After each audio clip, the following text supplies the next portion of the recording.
பொதுமக்கள் பங்களிப்போடு பாலாற்றை தூய்மைப்படுத்தும் பணியை மாவட்ட கலெக்டர் உற்சாகப்படுத்தினார்.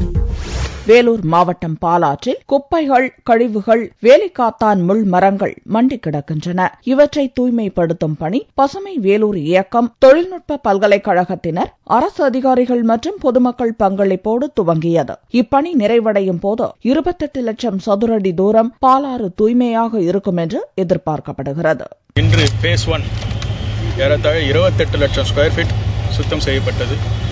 இதன் முதல் குறிக்கோள் சீம கருவேல முள் வேரோடு எடுத்து உள்ளோம்.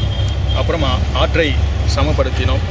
இப்போது ஃபேஸ் 2 86 லட்சம் ஸ்கொயர் ஃபீட் இன்று முதல் ஆரம்பிக்கப்படப்பட்டது. இருவாரமும் இன்று ரெவன்யூ டிபார்ட்மெண்ட் பிடபிள்யூடி அவர்கள், தாசில்தார் அவர்கள் வந்துள்ளார்கள். அவர்கள் 2 வாரமும் ரெவன்யூ காணிக்கல்லை நட்டு மெஷர்மெண்ட்டை இன்னைக்கு ஆரம்பித்துள்ளார்கள். அதன் பிறகு அங்கு தார் சாலை அமைக்கப்படும். கார்ப்பரேஷன் உதவியுடன் தார் சாலை அமைக்கப்பட்டு அங்கு சிறிய பூங்கா அமைக்கப்படும். பொதுமக்கள் உபயோகிக்கும் வண்ணமாக பூங்கா அமைக்கப்பட்டு இது புதிய பாலத்தையும் பழைய பாலத்தையும் இணைக்கும் ரோடாக செயல்படும். அனைத்து தரப்பினரின் ஒத்துழைப்போடு நடந்த பணியை மாவட்ட கலெக்டர் நந்தகோபால் நேரில் ஆய்வு செய்து அனைவரையும் உற்சாகப்படுத்தினார்.